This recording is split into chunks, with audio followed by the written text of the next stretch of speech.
Լավն է էլի մեր ֆուտբոլը։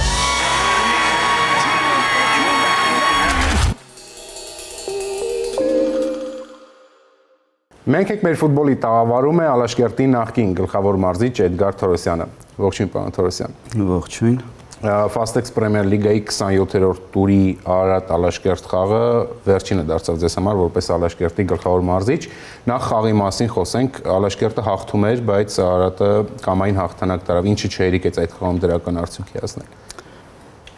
Խաղը չեմ կարող ասեմ, որ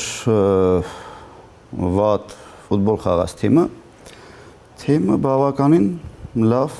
կազմակերպված խաղաց, ունեցանք շատ լավ գրոհներ, առաջին գնդակը բաց թողեցինք, տեսակ ինչպես, դարպասապայի կոպիտ սխալ, հետո թիմը հավաքվեց, երկու հատ լավ գոլ, կազմակերպված գրոհ, էլի բազմաթիվ գրոհներ առաջի խաղակեսում, առաջի խաղակեսը կարող էր ավարտվել ըստ ինձ էլի 3-4, այսինքն ունեինք բավականին ռեալ պահեր, ոչ մոտեցումներ, նաև ռեալ պահեր։ Երկրորդ խաղակեսը էլի շատ լավ սկսեց թիմը, մինչև երկրորդ գնդակը։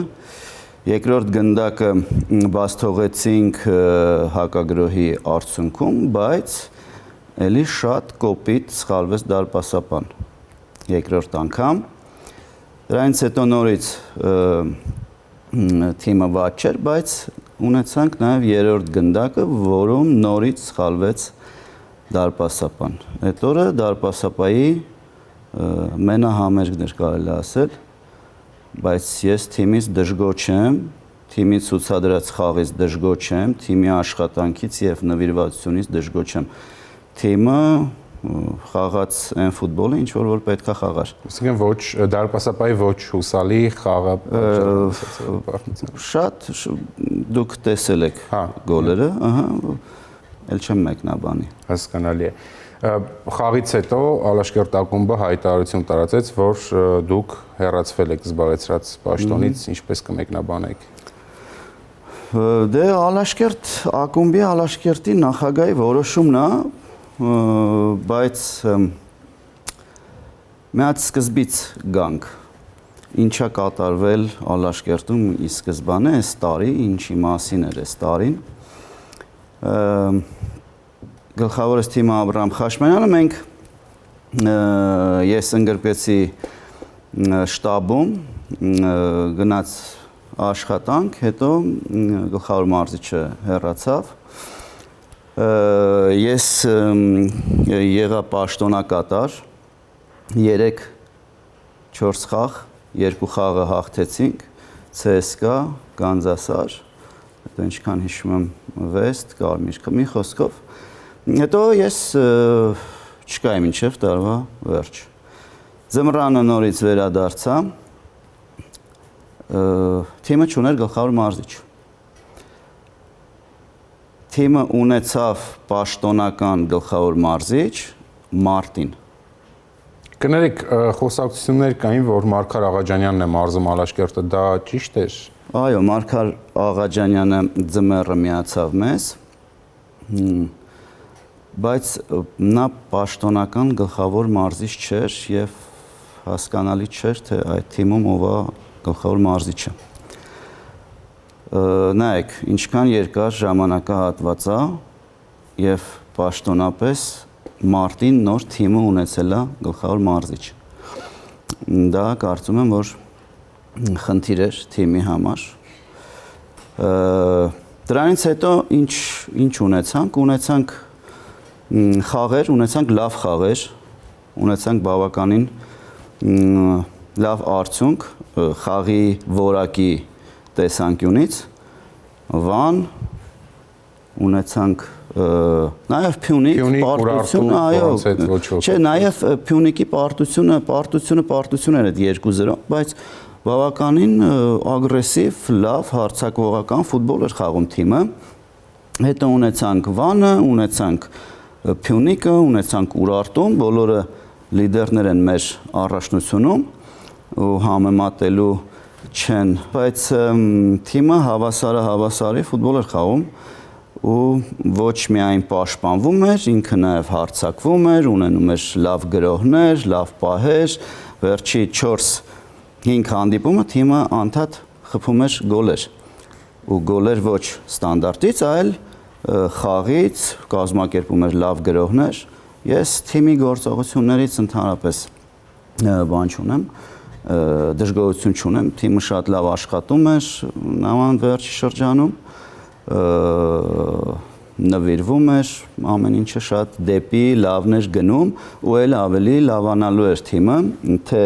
միավորների, թե խաղի որակի, թե ստաբիլության առումով աշխատանքը ստացված էր։ Իսկ այդ ընթացքում Ալաշկերտը ինչպես էր անցկացնում մարզումային գործընթացը խաղից խաղ եւ դուք նշեցիք, որ պարզ չէր ով է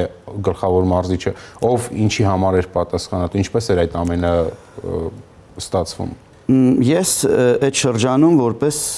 օգնող մարզիչ էի համարվում։ Մի մասը ես էի անում, մի մասը այդ մարզիչն էր անում, տենց էր,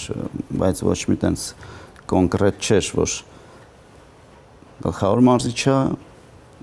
տենց չէր, ամեն ինչը օդի մեջ կախված բան էր, բայց դա թե հոգեբանորեն,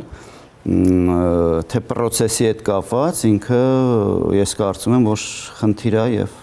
ոչ պրոֆեսիոնալ մոտեցում էր։ Իսկ Մարգար Աղաջանյանը հիմա կապ ունի Ալաշկերտի հետ, թե նա էլ է հեռացել։ Չէ, նա հեռացել է, նա ձմեռը հեռացավ թիմից։ Այս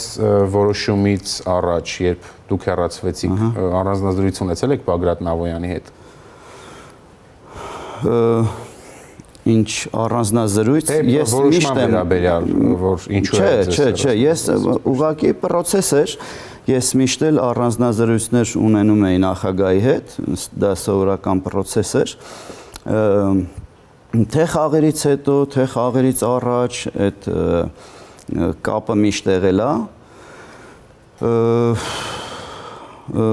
Համագործակցությունը չեմ ասի, որ լավ էր, այսինքն համագործակցության հետ կար խնդիրներ, այսինքն ես գլխավոր մարզիչ եմ, ես այդ թիմի մարզիչն եմ, ես այն մարզիչներից եմ, որոնք որ պետքա որոշում կայացնեն ու պետքա այդ որոշումների համար պատասխանատվություն կրեն, այսինքն բոլորը պետքա զբաղվեն իրենց գործով, մարզիչը իր մասով, նախագահան իր մասով, այդ համագործակցությունը չստացվեց եւ եղավ այն ինչ եղավ։ Մենք խոսեցինք Վանի, Փյունիկի, Ուրարտուի դեմ ոչ ոքիների մասին, իսկապես Ալաշկերտը լավ հանդիպումներ է անցկացրել, ես էլ կարող եմ հաստատել, դա ակումբի սեփականը տիրոջը չէր գոհացնում խաղի որակի առումով, ինչից էր դժգոհ Բագրատ Նավոյանը։ Չէ, Բագրատ Նավոյանը գոհ էր խաղի որակից, բայց բոլորն էլ, բոլոր նախագահներն են, բոլոր մարզիչներն էլ ուզում են, որ իրենց թիմը միշտ հաղթի։ Նախ սկզբում մարզչական շտաբում եք դուք էլ նշեցիք, հետո արդեն գլխավոր մարզիչ նշանակվեցիք, ինչ կետերի շուրջ եք դուք ընդհանուր համաձայնության եկել եւ առասարակ որոնք են այն կետերը, որ ձեզ համար շատ կարեւոր են պայմանագիր ստորագրելուց առաջ հստակ իմանալ, որ այսպես է լինելու։ Սուրեն ջան, ուրեմն այս շրջանը, այս ինչ որ ես գլխավորում եի, գիտեք, որ թիմը ինչ վիճակում էր, Աղյուսակի հետ կապված եմ ասում, այս տարի ուղղակի պետքա լիներ թիմի պրոգրես, պետքա լիներ խաղի որակի աճ, պետքա այս առաջնությունը ավարտեինք եւ արդեն գիտեինք, թե ինչ պետքա արվեր այս թիմի համար, հաջորդ մրցաշրջանի համար, որը որ կարծում եմ երևում էր արդեն աճը, պրոգրես կար թիմում, մի քանի բաներ պետք փոխել եւ այդ թիմը ունակեր շատ ավելի լավ արդյունքներ, լավ որակ։ Ալաշկերտում սովորաբար մարզիչները երկար աշխատելու հնարավորություն չեն ստանում, շատ է մարզչական փոփոխություն տեղի ունենում այդ ակումբում։ Ձեր աշխատանքի անցնելուց առաջ, երբ արդեն գիտեիք, որ տարբերակ կա, մտավախություն չէր առաջացնում, որ կրկին կարող են կողմնակի խնդիրները խանգարել։ Դե մտավախություն միշտ էլ կա, ոչ միայն այդ ակումբում, բոլոր ակումբներում, բայց մինչև տարվա վերջ մենք ունենք պայմանագիր, մինչև տարվա վերջ պետքա աշխատեինք, ավարտեինք, ոչ մի խնդիր տենց չկար, բայց մի հատ բան եմ ուզում նշեմ, այդ դրա վերաբերյալ, որ դա գլոբալ խնդիր է, ես կարծում եմ, այսինքն այսօր մարզիչը ինքը ոնց որ թե պաշտպանված չի, ինքը ունի պայմանագիր, բայց փաստը այն է, որ այսօր ես անգործ եմ ու մենակ դա ինձ չի վերաբերվում բոլորին, այսինքն այդ պրոֆեսիոնալիզմը պետքա լինի շատ բարձր մակարդակի վրա ու պետքա դա այդ թուղթը ինչ կա, դա պետքա պաշտպանի բոլորին, մարզիչին, ֆուտբոլիստին եւ այլն։ Հիմա ձեր պարագայում ներողություն, որ դուք արդեն գլխավոր մարզիչ չեք, խզվել է պայմանագիրը, դուք որևէ փոխհատուցում ստանալու եք, թե երկկողմանի համաձայնությամբ։ Դե դա չէ, երկկողմանի է, ոչ մի տենց խնդիր ես չունեմ ակումբի հետ։ Ես ընդհանուր եմ ասում այդ խնդրի մասին, դա մենակ այս առաջի դեպքը չի,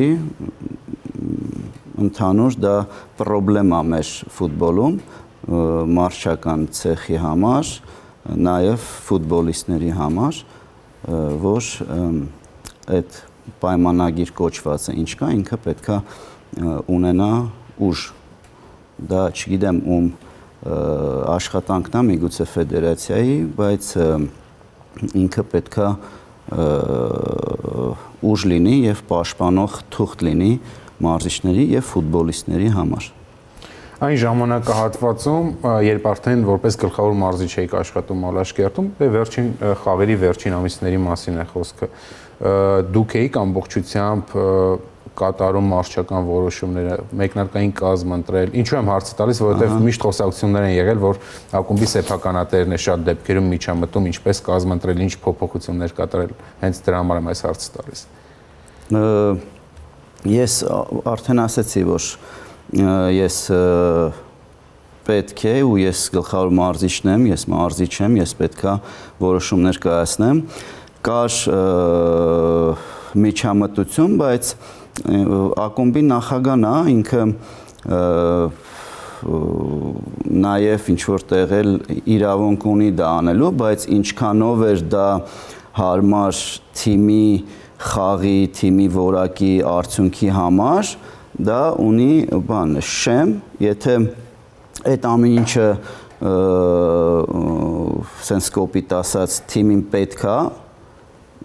դրան կարելի է գնալ, որտեղ դա նորմալ է, բայց եթե ինչ-որ բան կարա սենց կոպիտ ասած վնասի թիմին, դրան ես պետք է տամ արձագանք, որին որ տվել եմ արձագանք։ Պարզ է։ Իսկ Ալաշկերտի հանդերձանում ինչպիսին էր մթնոլորտը ձեր եւ ֆուտբոլիստների փոխհարաբերությունները։ Մթնոլորտը շատ լավ էր, մթնոլորտի հետ մենք խնդիր չունեինք, դա երևում էր եւ խաղերին, դա երևում էր եւ մարզումային process-ին, ես թիմի հետ կապված ոչ մի խնդիր չեմ ունեցել։ Կառանձնացնեք թիմային ֆուտբոլիստներին, որոնց խաղը ձեզ ամենաշատն էր տպավորում։ Օրինակ Գևորգ Տարախչյանը Ուրարտուում խաղաժամանակ չէր ստանում, բայց նրա առաջընթացը լավ մարզավիճակը նկատելի էր Ալաշկերտում։ Առաջինը ինքը որ մտքից եկավ դրա համար իր անունը տվեց։ Դե Գևորգը այս ձմռանը միացավ թիմին։ Ինքը շատ լավ ֆուտբոլիստ է, շատ լավ մարդ է։ Ես միշտ դրական եմ, ինչքան էլ աշխատել եմ, կարճ աշխատեցինք։ Շատ լավ նվիրվում է պարապմունքներին, մարզումներին, խաղերին, անմնացորդ աշխատում է։ Ինքը կարծում եմ լավ ֆուտբոլիստ է, առաջընթացն էլ կար, դե խաղում էր, իսկ ինչքան ֆուտբոլիստը ավելի շատ է խաղում, իր մոտ այդ առաջընթացը նկատվում է։ Ու մենակ Գևորգը չէ, այնտեղ կային ֆուտբոլիստներ, օրինակ Սարգիսը Մեթոյանը, այո, ինքն էլ ինչքան ավելի շատ էր խաղում, ավելի արդյունավետ էր գործում, ինքը շատ արդյունավետ խաղեր է ունեցել, իր աշխատանքից է։ Մենակ բոլորը թիմը շատ բան էր, հավաքում էր, sense ասած, մարզավիճակ էր հավաքում,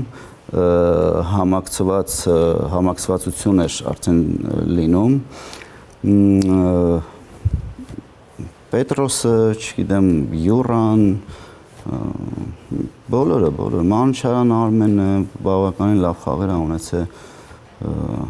Մի խոսքով հիմա կարող եմ մարդիկ լինեն, ես այդպես չհիշեմ, բայց թիմը ընդհանուր հիմա այդպես առանձնացրեցինք, բայց ընդհանուր թիմը ինքը պրոգրես ապրեց։ Դուք շատ լավ ճանաչում եք մեր հայկական նաև մյուս թիմերին բնականաբար, ըստ ձեզ, եթե մնայիք, շարունակեիք աշխատանքը եւ խանգարող ոչինչ չլիներ, Ալաշկերտի այս կազմը ունակ էր մի քանի կետով բարձրանալու մրցաշարային հավասարակում կար,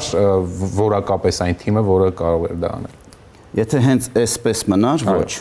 Եթե հենց այսպես մնար, որոշակի ուժեղացում ամեն։ Այո, որոշակի ուժեղացում էր պետք բնականաբար, կորիզը կարար պահպանվեր,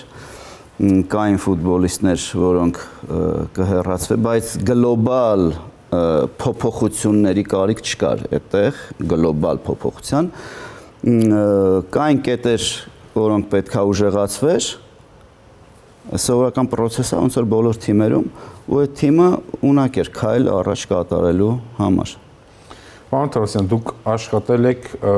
Արարատում, Շիրակում, Ալաշկերտում, 3 հայկական ակումբ,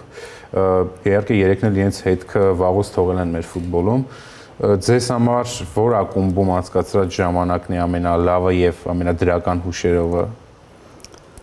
Կամ եթե խոսենք այնտեղ այդ ակումբներում աշխատանքի տարբերությունների մասին ինչ կնշեք առասարակ համեմատական, եթե տանենք ձեր աշխատած ակումբների միջև։ Արարատում ես շատ երկար տարիներ եմ անցկացրել, իմ առաջին քայլերը գլա Արարատի հետ։ Ես շատ լավ հիշողություններ ունեմ ու շատ երջանիկ եմ եղել այդ ակումբում։ Բոլոր ակումբներում կան թե լավ, թե վատ կողմեր, թե դժվարություններ, բայց եթե մարզիչը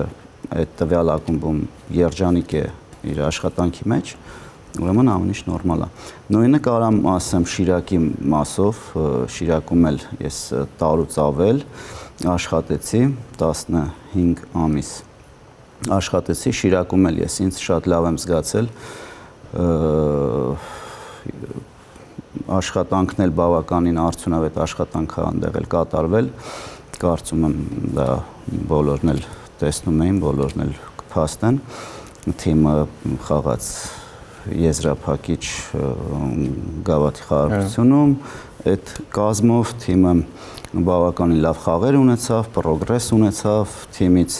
ֆուտբոլիստներ, տարբեր տարիքային հավաքական, մի խոսքով կարծում եմ, որ լավ աշխատանք է եղել թե Արարատում, թե Շիրակում, տարբերությունը իմ մեջ է եղել, տարբերությունը իմ աշխատանքի մեջ է եղել, Արարատից հետո ես ավելի փորձառու էի, գիտելիքի առումով էլ, այսինքն քայլ առաջ գնաց, Շիրակում այդ գիտելիքը եւ փորձը օգտագործվեց, Շիրակից հետո տարբերությունը Ալաշկերտում էլ ավելի լավ էր, այո, որովհետեւ ինչքան աշխատում ես, ինչքան քայլում ես դեպի առաջ, այնքան գիտելիքն ու փորձը ձեռք ես բերում, դա բնական process է,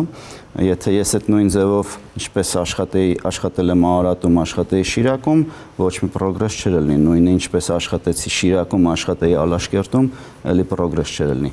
բայց մարզիչը ու ոչ միայն մարզիչը, բոլորս էլ պետքա քայլ անենք առաջ, պետքա աճենք, պետքա միշտ սովորենք ու այդ ձեռք բերած փորձը ունենանք այդ հարթակը, որտեղ որ պետքա օգտագործվի։ Ձեզ համար ավելի հեշտ է աշխատել հայ ֆուտբոլիստների հետ թե լեգիոնականների։ Դե չեմ տենց առանձնացնի, իմ համար ավելի հեշտ է աշխատել պրոֆեսիոնալ ֆուտբոլիստի հետ։ Դա կլինի հայ ֆուտբոլիստ թե արտերկրի ֆուտբոլիստ, այսինքն լեգիոներ, դա տարբերություն տես չկա։ Հայ ֆուտբոլիստների մեջ էլ կա շատ պրոֆեսիոնալ ֆուտբոլիստներ, լեգիոների մեջ էլ կա շատ պրոֆեսիոնալ ֆուտբոլիստներ եւ կա հակառակը, թե լեգիոների թե հայ ֆուտբոլիստի մեջ։ Մեր առաջնության մակարդակի մասին այստեղ կարծիքները շատ հակասական են, շատերն ասում են, որ առաջընթաց գրանցել է մեր առաջնությունը, բայց կա նաև հակառակ կարծիքը, որ եթե կա, դա լեգիոնականների հաշվին է, ընդհանուր առմամբ դրական փոփոխություն այդքան նկատելի չէ։ Դե չեմ կարծում, որ այս տարիների ընթացքում չի ավելացել մակարդակը առաջնության, ավելի քանակն է թիմերի ավելացել, որ պայքարում է չեմպիոնության համար, եթե մի 5-6, չգիտեմ, 7 տարի առաջ կար 2 թիմ, 3 թիմ, որ չեմպիոնության համար էր պայքարում, այսօր 4 թիմը պլյուս 5-րդ թիմը, այսինքն այդ 5 թիմը խաղում են այդ երրակի համար, պայքարում են չեմպիոնության համար, այսինքն այդտեղ էլ է կոնկուրենցիան ավելացել եւ կարծում եմ դա նշան է, որ առաջնության մակարդակը բարձրացել է, պլյուս դրան, այո, լեգիոներների որակը ավելի բարձր է այս վերջի տարիներին, նույն Նոայի լեգիոներների, նույն Փյունիկի, նույն Ուրարտուի, ու տենց Վանի լեգիոներների։ Ինձ թվում է յուրաքանչյուր ակումբում էլ հիմա ավելի լավ լեգիոնականներ են խաղում, քան այդ նույն ակումբում տարիներ առաջ։ Միանշանակ, այո, կա տեսման։ Ուղղակի շատ հակադարձողները նշում են, որ փոխարենը ստորին հատվածում գտնվող թիմերը կան թիմեր, որոնք շատ թույլ են ու չեն կարողանում ինչպես հարկն է մրցակցություն ապահովել եւ առաջին հայացքից խաբուսիկ է, որ առաջնության մակարդակը ուժեղացել է։ Ինչն է խանգարում ստորին հատվածում գտնվող թիմերին քիչ թե շատ փորձել։ Առաջինը բյուջեի հարց է։ Առաջինը բյուջեն է, առաջինը ռեսուրսն է։ Մի հատ նայեք առաջի 4 թիմի ռեսուրսը եւ բյուջեն եւ նայեք ներքևի թիմերի ռեսուրսը եւ բյուջեն։ Դա է տարբերություն տալիս ավելի շատ։ Այնց չի, որ եթե ունես լավ բյուջե, նաեւ ունես շատ ուժեղ ֆուտբոլիստներ։ Ունես քիչ բյուջե, ըստ բյուջեի է ֆուտբոլիստի որակը։ Հիմա ինչ ուզում ես արա, դու այդ կարաս պայքարես վերևի հետ, բայց դու չես կարա այդ բյուջեով երկարատև ինչ-որ արդյունքի հասնես։ Այդտենց որ լիներ, այդ մարդիկ հիմար չեն, որ այդքան գումարներ են ծախսում, ստեղծում են այդ թիմերը եւ այլն եւ այլն։ Հա, կարող է մի խաղ հաջողության հասնես, չգիտեմ, այդ թիմը հաղթի են մյուս թիմին, բայց դա մի խաղ, երկու խաղ երկարատև չի կարա այդպես բան լինի։ Բյուջեների տարբերություն է, որը որ իր բանը թողնում է։ Հիմա մեզ մոտ մրցաշրջանի եզրափակիչ հատվածն է ու Նոան հարմար առավելություն ունի, այսպես կկարողանա թիմերից մեկը խոչընդոտել, թե հենց Նոան կդառնա չեմպիոն։ Կարծում եմ, որ Նոան կդառնա չեմպիոն, չնայած որ Արմենիան շատ լավ մարզավիճակում է վերջի հատվածում, շատ լավ ֆուտբոլ է խաղում։ Ճիշտն ասած ես հույս ունեի նաև Փյունիկի, որ Փյունիկն է շատ լավ մարզավիճակում կլիներ եւ կոնկուրենտ կլիներ Նոային, բայց վերջի շրջանում տեսնում ենք, որ ինչ-որ խնդիր ունի։ Ուրարտուն էլ շատ լավ, շատ մոբիլ թիմ է, բայց կարծում եմ, որ այս տարի Նոային տարին է։ Հետևում եք վստահաբար եվրոպական ֆուտբոլին նաև Չեմպիոնների լիգայում շատ հետաքրքիր զույգեր են ձևավորվել քառորդ կիսաեզրափակիչում,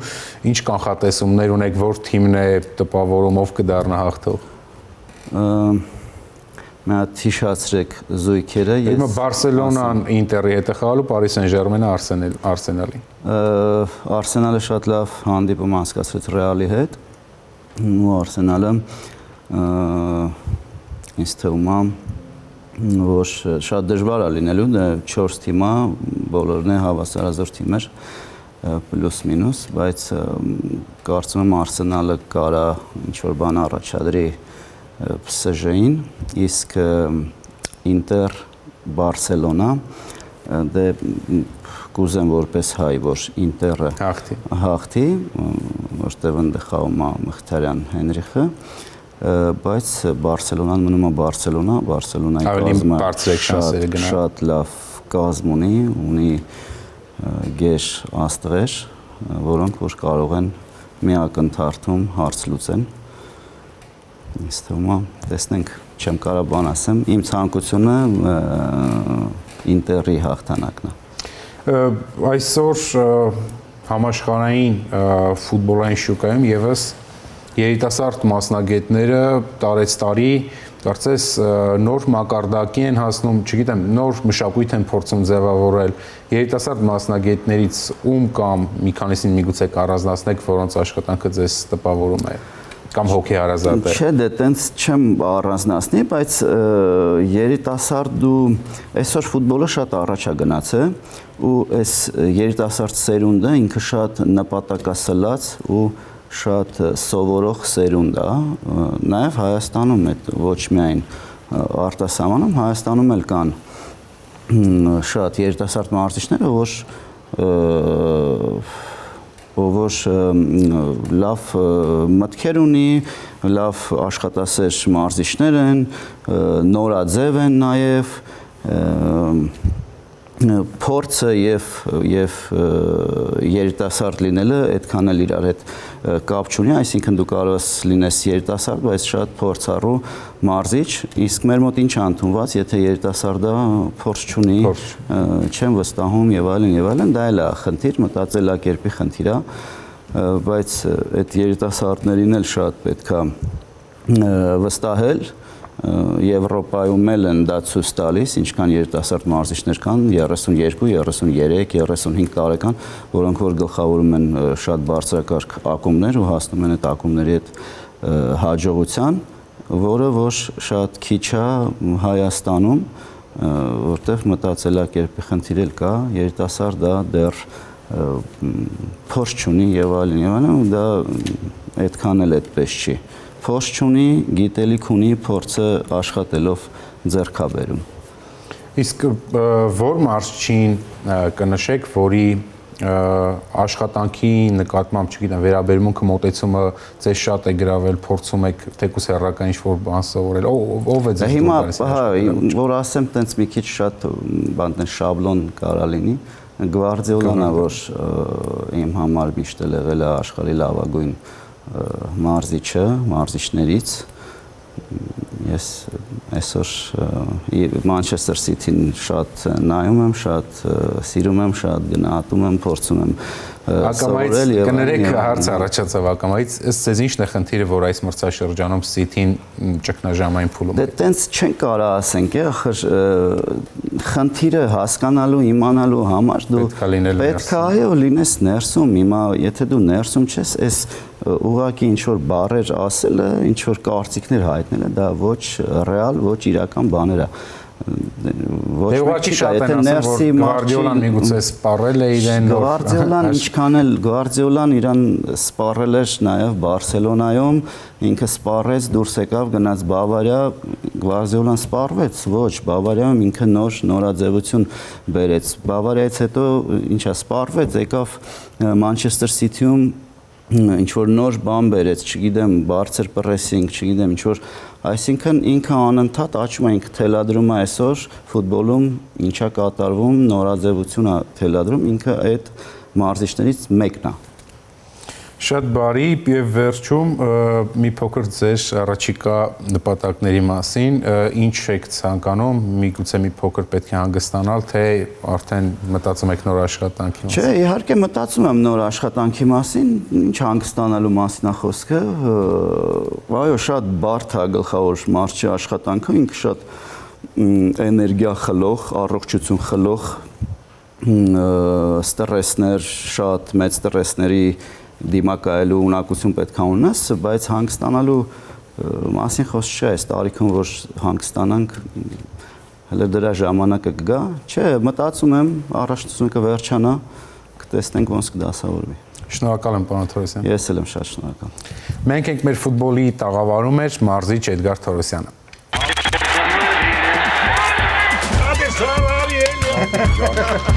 Լավն է էլի մեր ֆուտբոլը։